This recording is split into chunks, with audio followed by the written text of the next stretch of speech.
Hey everyone, how's it going there? It's Jawad with Hit the Apex podcast. Welcome to F1 2022. I know we did the whole welcome rounds last week, but now that we've got a full race under our belts, it is time to look back, review the first race of the new season, new era, new cars, new driver, some old faces returning to the grid as well, doing well, and a great weekend if you're a Ferrari fan, of course, which I'm not, but I do know quite a few Ferrari fans who were pretty happy with the result across the weekend. They headlined with an impressive 1-2 finish with Charles Leclerc winning the Bahrain Grand Prix, teammate Carlos Sainz behind, and Red Bull having an implosion at the end. A real kick to the balls, as I said. Apologies to those Red Bull fans out there. But it was all looking good for those guys right until the end. Power unit problems for both Max Verstappen and Sergio Perez, taking away what would have been a certain 2-4 finish for them, and also walking away with 0 Constructors' Championship points as well. So let's go unpack the weekend that was Bahrain. A lot of it, trying to answer questions that everyone had before the weekend about, how the race would go. Would these cars be able to overtake, or follow each other more closely? Would we see more on-track battles? How would the teams who struggled in testing fare? Your Mercedes, your McLarens and all. And even Alfa Romeo, who had limited time during the first test in Barcelona. So a lot of answers, but then still questions as well, because it's only the first race, and we're going to be in a bit of a development war this year, I think. So I feel like it's going to change race to race. Later on, talking about the conclusions that came out of the FIA report into the Abu Dhabi Grand Prix. So that was revealed over the weekend, rather, inconspicuously as well. I think just before qualifying, here we are gearing up for the first qualifying of the new season, and you kind of just drop this little report on our tables. But it's quite interesting. It's not anything that we didn't know already, but I will give my final thoughts on that later on in the show. And then, some Supercars talk as well. We've got the Tasmania SuperSprint on this weekend, and old Scotty McLaughlin, how he's doing in IndyCar as well, because he got another good result over the weekend. So back to the top then, looking at qualifying. So Leclerc pole, Verstappen in second. Had no answer to Leclerc's pace. Carlos Sainz a bit disappointed in himself to qualify third. He was disappointed with himself all weekend. It's sadly the case for old Carlito. I mean, on the surface, it doesn't look like, you finished, you qualified third and you finished second in the first race of the season. That's a pretty good result, but he felt like he could have got more out of the car. So this is going to be interesting to watch, because we haven't really had to see Ferrari manage their two young Broncos in their first season together last year, because they weren't really in a position to be fighting for wins and podiums and championships and all. So we'll see how this one plays out. Are they going to have to nominate a 1 and 2 driver, as Ferrari have in the past? It's no secret that Ferrari are one of the worst when it comes to team management and team orders and stuff like that. Just asked like Sir Rubens Barrichello or Kimi Räikkönen about that. So, because if that's the case for Carlos, then that would be very sad. But, I hope it's a close battle between those two. During the race, Verstappen also had no answer to the pace of Charles Leclerc. So basically, race starts, they run in formation at the front until the first round of pit stops there for the leaders, which was lap 15, where Max cuts the gap to Leclerc, and they actually battled on track for a little bit. So he got the DRS, good run down into turn 1, but then after Max got in front there at turn 1, Leclerc kept with him up until turn 4, where there's the second DRS zone, I think, and was able to get past him there. So that's one, I guess you could say, tick in terms of the regulations doing their thing, where you're able to follow a car closely, because that went on for a couple of laps, I think 3 laps to be precise. So that was exciting to see those two go wheel to wheel. Ultimately it was the Ferrari that got ahead, and he was able to stay with him rather than lose that slipstream or whatever. There wasn't the same dirty air problems that they've had in previous years and previous generations of the F1 car.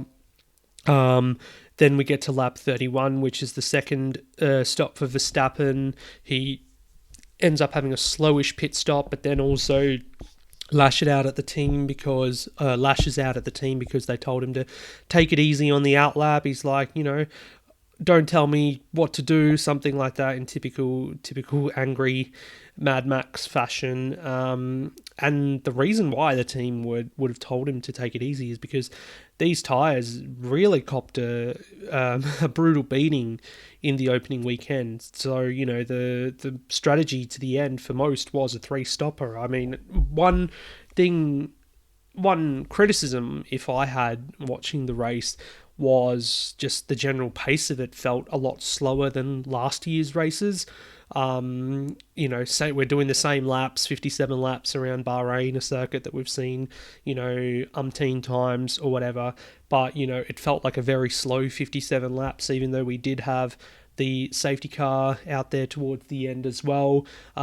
Sure, of course, the lap times are a lot slower at the moment, but then, just having those extra pit stops there to get to the end did make a difference. So hopefully, like we have predicted, or, the teams have predicted, that the cars will get faster. So, for anyone watching the race at 2 o'clock in the morning, of course, you're going to need something to keep you awake and alert through the whole time. So that was probably my only criticism so far. But again, it's the start of a new era of regulations. Of course, they're going to get quicker as time goes on, so it's not going to be something that I complain about on a regular basis. So yeah, Max basically losing it because his team told him to take it easy. We saw, drivers just take the life out of their tyres after just the warm-up lap. I think Lewis Hamilton was the same in that instance as well, where he was running in that point in the race. But, they just had to take it easy because 3-stop was the way to go. And it was on lap 44 where Max came in, triggered the third round of stops, but then that is when the issues arose for him. Power steering, hydraulic problems, whatever it was. It was a litany of errors going on there in the Red Bull. Screaming on the radio, couldn't even make out what he was saying until, of course, we had to see the car retire there. So what happened then was we saw Pierre Gasly pull over to the side, his AlphaTauri on fire. It wasn't the same issue that the Red Bull cars had, obviously them using the same power unit, the Red Bull powertrain. So Gasly pulls over on lap 46, that triggers the safety car. The others then come in and do their third stops, while Max on lap 51, just before the restart or after the restart, ends up having to succumb to his issues, goes into the pit lane and out of the race, while Perez on the final lap going into turn 1, he's got Lewis Hamilton all over him, has his power cut out on him into turn 1 and basically made him spin, and then that was the end of his race too. So horrible start for Red Bull in that instance, to walk away from the first race with no points. It was funny, after qualifying I was saying, maybe my preseason prediction for Red Bull's title defense being dismal won't come ahead because of how well they had qualified, but then walking away from the first race, I'm like, it could be on, but I don't think that this is going to be a regular thing for Red Bull. They should bounce back pretty quickly from that. But, it will be interesting given that both cars suffered from similar issues on the power unit side, that what's going on. And one thing I was reading into as well after the race during the week was that, it's quite interesting because we've run with the same power unit formula for, since 2014 now. Almost, it's 8 years. Yeah, I was going to say almost 10 years. Closer to 10 years than we are the other way. Sounds pretty stupid to say, I know. But this is the first time that they've, made a change in terms of the fuel that goes in. So all power units must now have E10 in it, 10% ethanol. So that's not something that they've done in the past. Maybe, that has caused some unforeseen issue to arise. Who knows? So it's quite fascinating when you look at it that way. So with those Red Bulls out, this helped Sainz into second.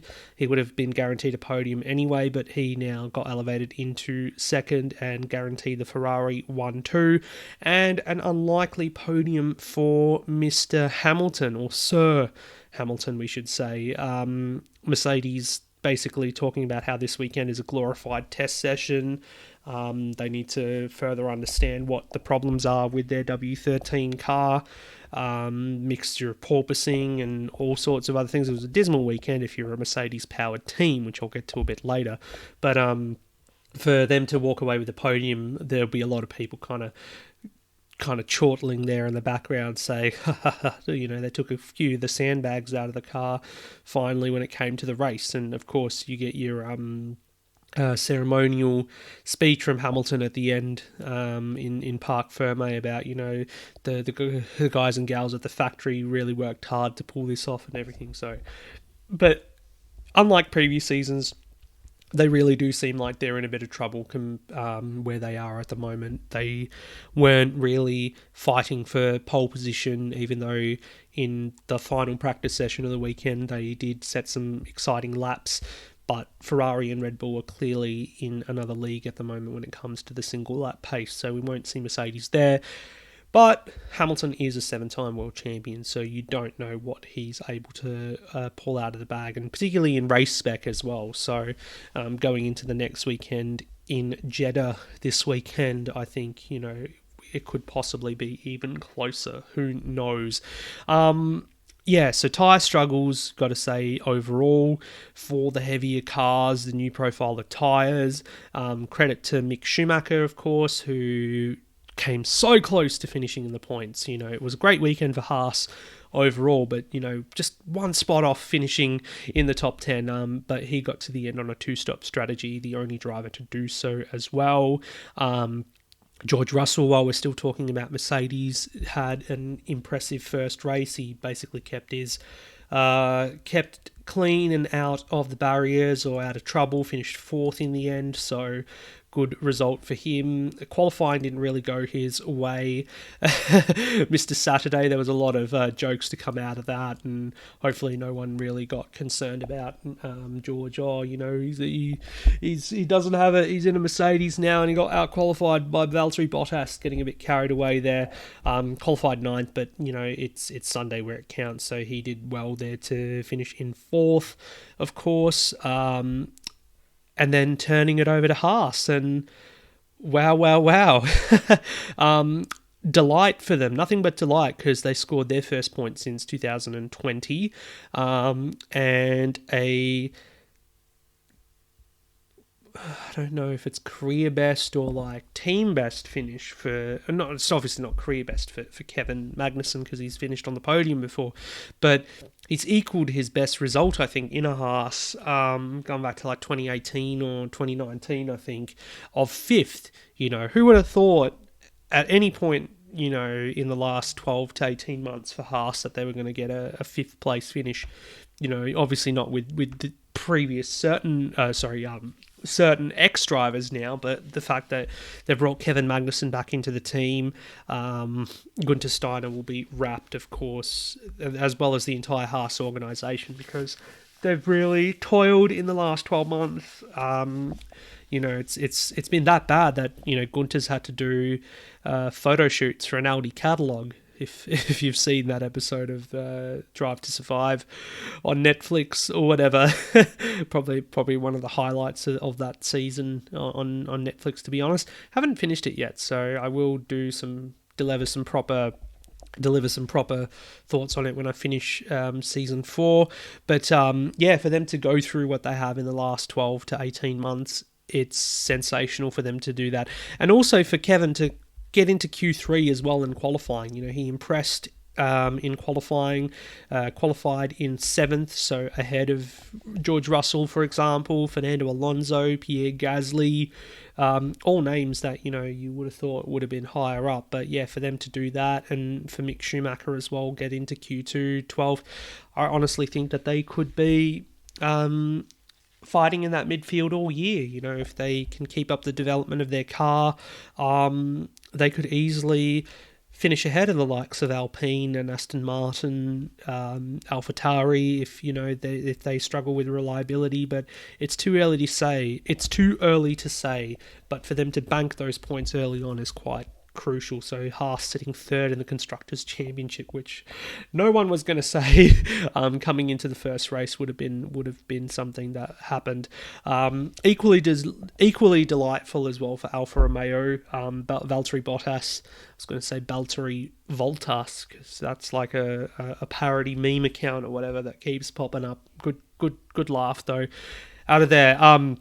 Bottas converting his 6th place in qualifying to 6th in the race as well. So great start for them as well. Another team who have struggled in the last 12 to 18 months, just not really getting results. We saw Giovinazzi last year, qualify in Q3 a couple of times, but just got absolutely beaten up during the race. Couldn't really hack it with the top 10 drivers. But having a guy like Bottas who's raced 7 years for Mercedes, is it 7 years? I think 5 years, who knows.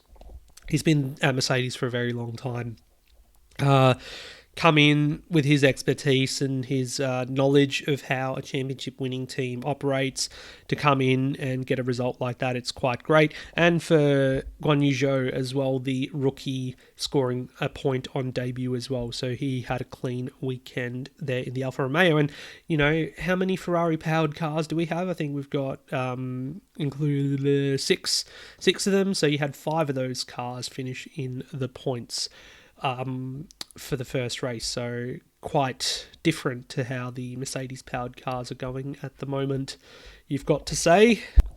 Behind them, you had Alpine, who didn't really set the world on fire, you got to say, with 7th and 9th for the race. Esteban Ocon, his only kind of claim to fame in that one was getting a 5-second penalty for turning Mick Schumacher around at the first corner on the first lap, but otherwise he recovered to finish in 7th ahead of his teammate. So quite interesting. There'll be a team to follow through the season, given that they're considered a manufacturer team, and how long are we going to see them in this kind of midfield position? They're supposed to have come into the top 3 or whatever, top 4, sooner than later. And given the radical change in rules as well, you would have thought they'd hit the ground running like Ferrari have, for example, given the lead time that they've had on this. So decent result for them, but you expect better for a manufacturer team like that. But then again, it is quite early in the season.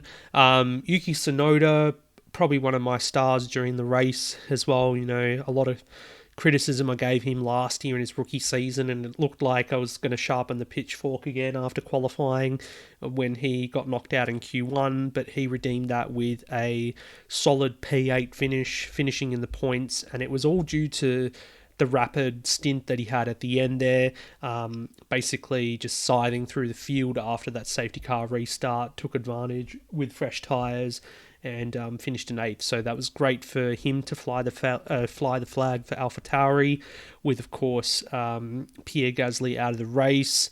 Already talked about Russell and Mercedes, glorified test sessions for them to understand that car a bit further.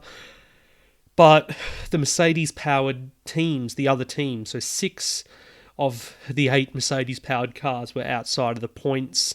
The flag being flied for them by Lance Stroll there in 12th, which I'll get to shortly, but you had Alex Albon there on his F1 return in 13th for Williams, and also then Lando Norris there for McLaren in 15th. Both of them got into Q2, which was good. Not for, if you're a McLaren fan, I just think of Uncle Roger's line of emotional damage, because that's how I felt, at the end of that weekend. It was such a rough weekend as a McLaren supporter. Daniel Ricardo managed to beat his teammate during the race with 14th, but seeing him knocked out in Q1, and I know he's just come back from having had COVID and such limited testing time, having done none of the tests in Bahrain, but that car just, struggling with lack of downforce, oversteer, understeer, the brake problems. I mean, how did it become like this, after such a successful test in Barcelona? So you'd think with the resources that they have at their disposal now, that they're able to look into it and quickly bring upgrades, but not the way that they would have expected to start this new era, given that the reset that has happened at the front of the grid, and Ferrari having made those gains, and also then beaten them last year as well in the Constructors' Championship.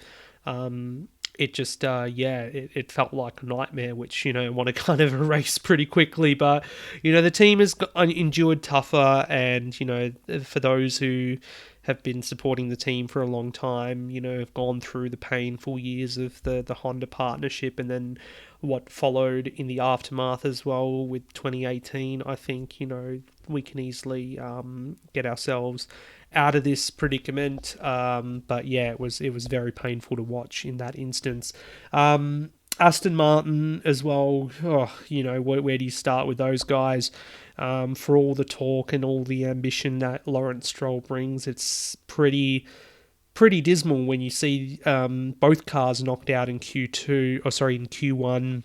Nico Hülkenberg, who was standing in for Sebastian Vettel this weekend, will hopefully see Seb back in the car for the coming weekend in Saudi Arabia. But Hülkenberg, who was only a stand-in, who had not tested this car at all, out-qualified Lance Stroll in 17th. And if it wasn't for the overheating issues that he suffered early on in the race, he could have out-raced him as well, which, we know how good a driver Hülkenberg is. But instead, Stroll had a decent race, stayed out of trouble, finished in 12th, whilst 17th was what Hülkenberg could do last of the classified finishes. So, a tough weekend for those guys. And then it's, mainly those Mercedes-powered cars that we see outside of the top 10. Nicholas Latifi down there in 16th as well.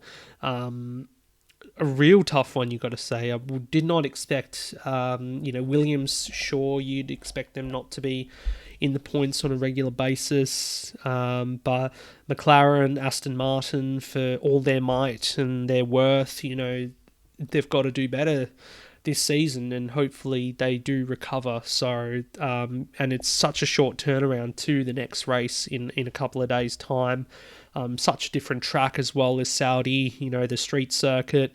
Personally, not a fan, as I said, when I was talking about Miami last week. I'm not a fan of these high attrition street races.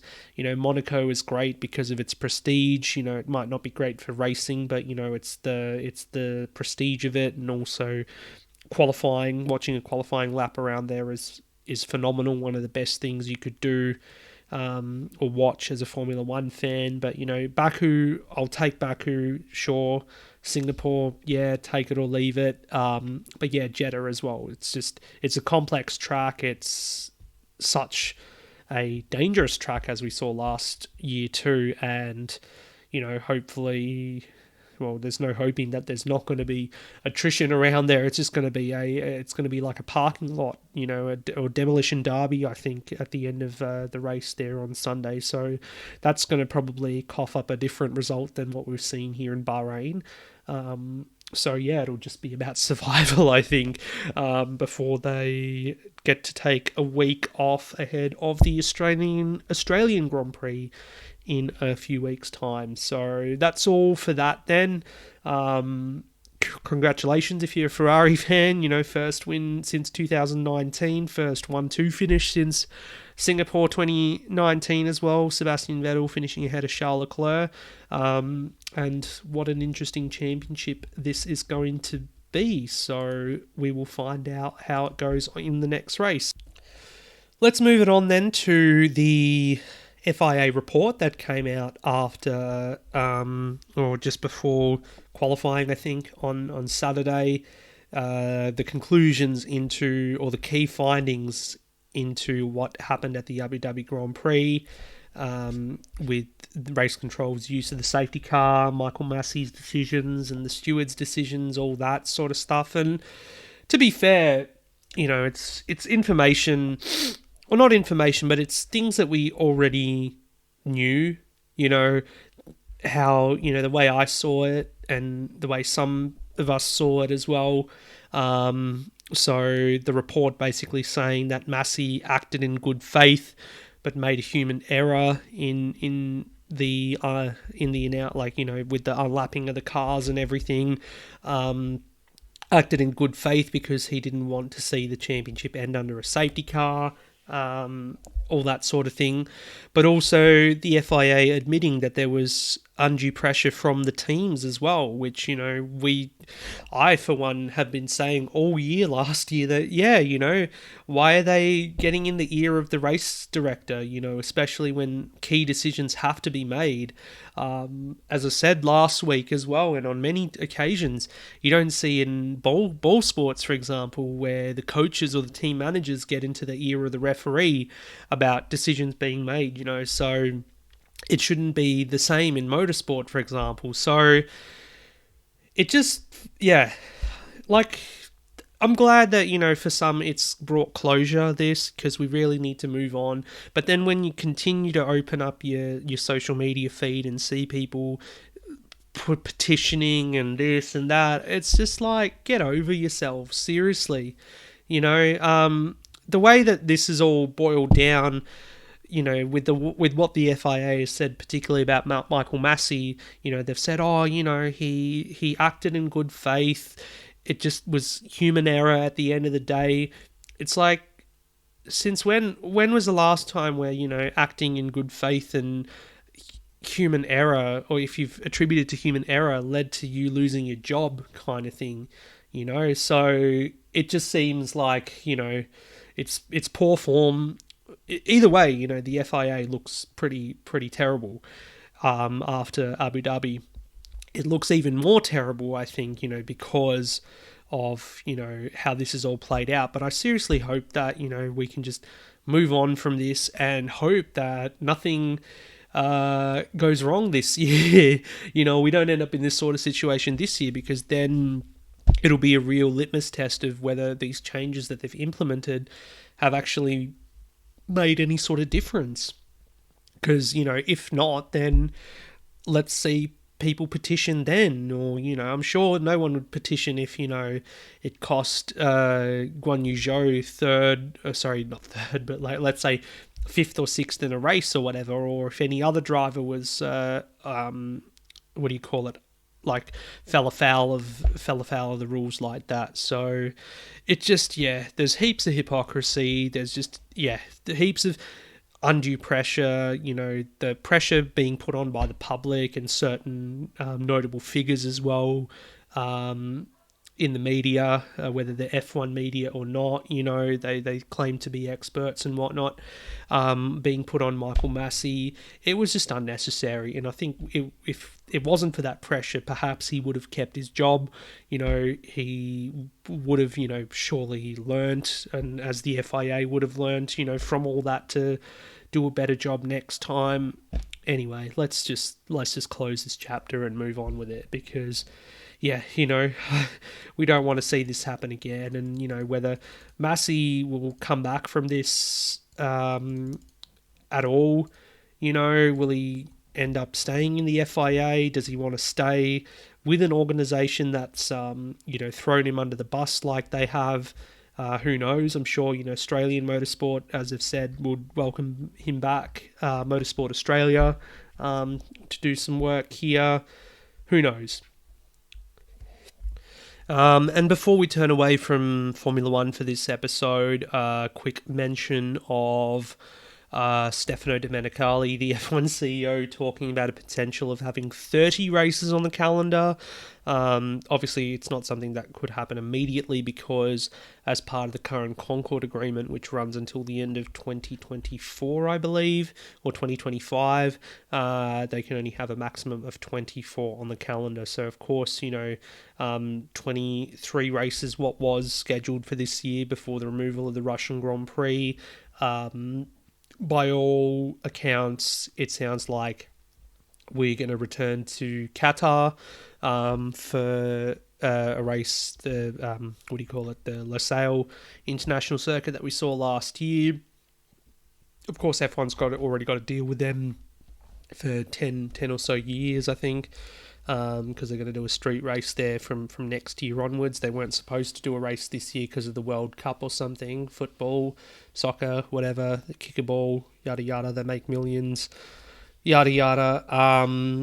But yeah, as you would know if you've listened to me in the past, I'm not a fan of having that many, like even 23 races is too much.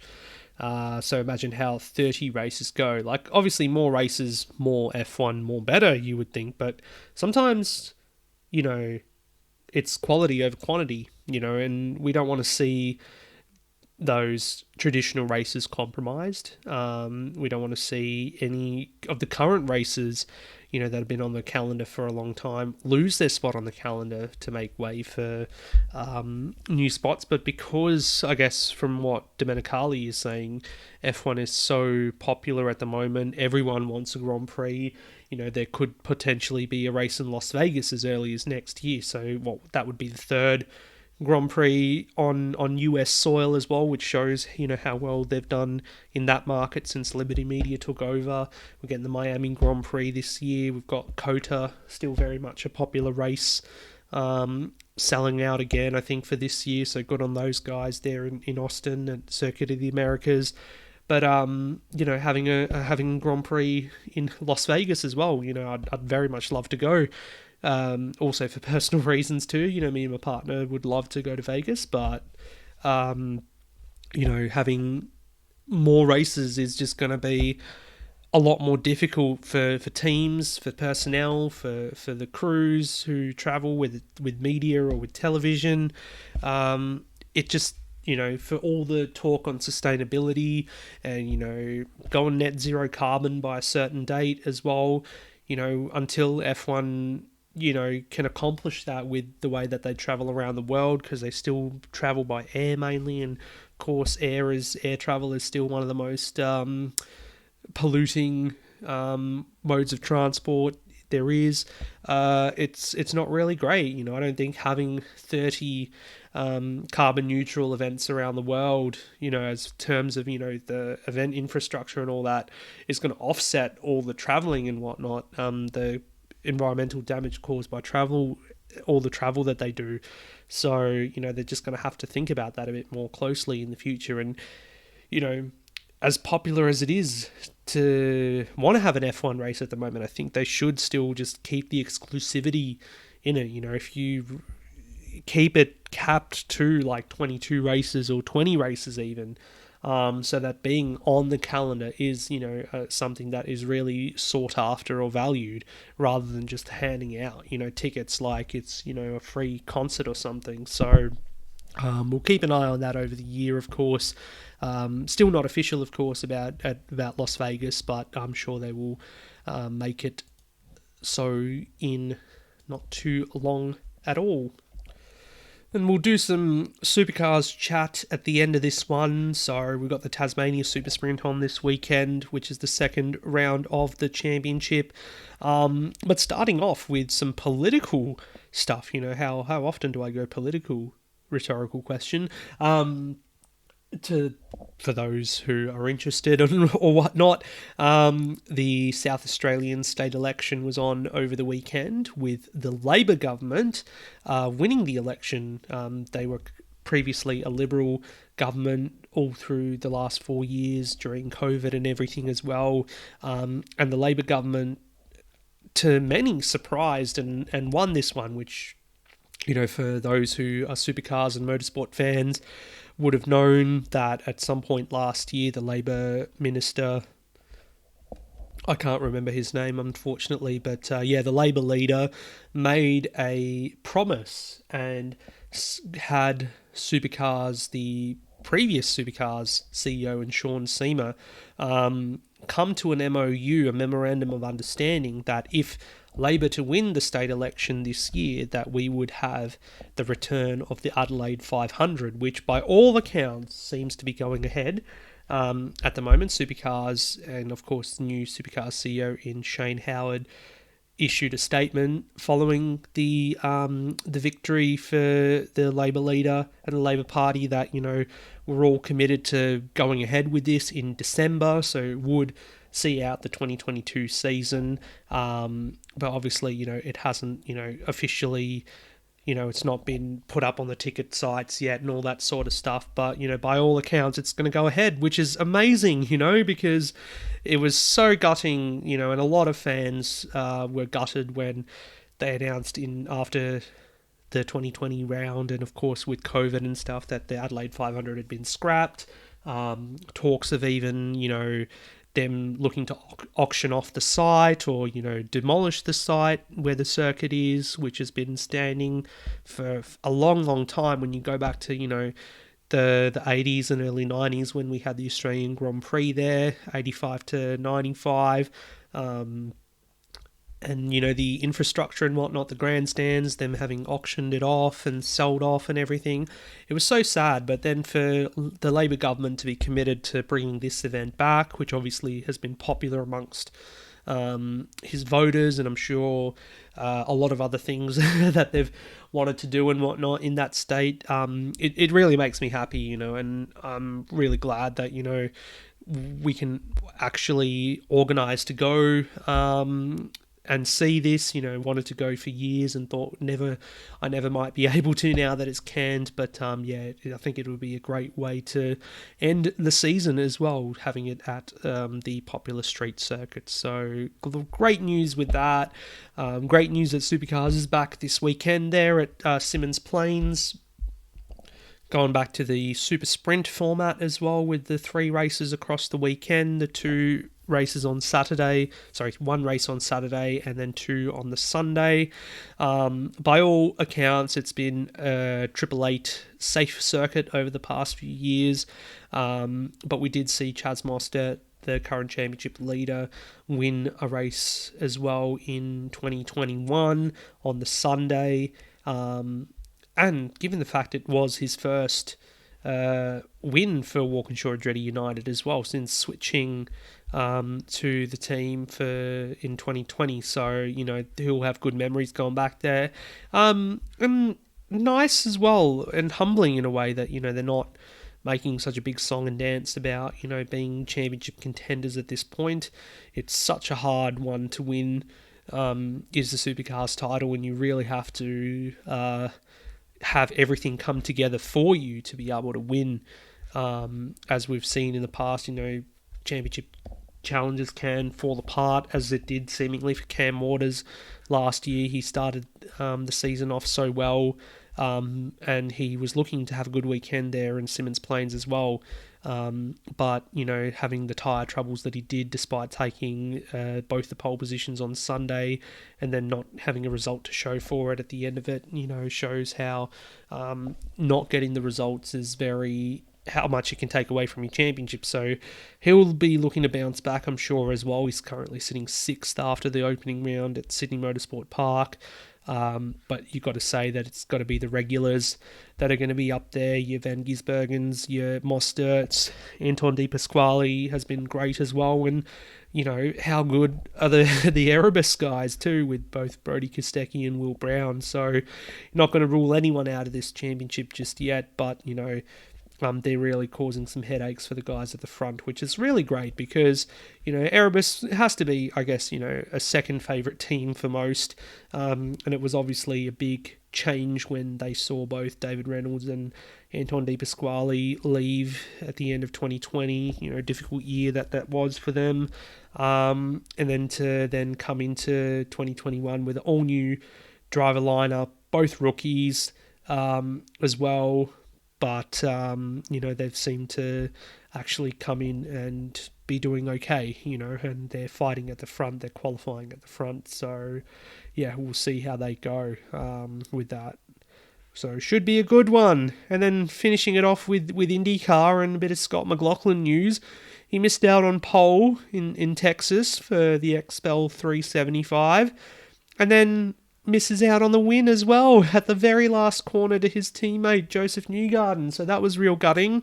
It was on for the win, but then his teammate got the better run and came out to win. So just right at the line as well. So a bit gutting there. Could have done 2 from 2, Scott McLaughlin, but how good is it that, 2 races in, he's still leading the championship? Not saying that, it's going to stay like that for the rest of the year, because, again, IndyCar is another difficult one where consistency is key. But if there's one driver who is as consistent as any in the world, then it's got to be Scott McLaughlin, because we've seen him do it in Supercars.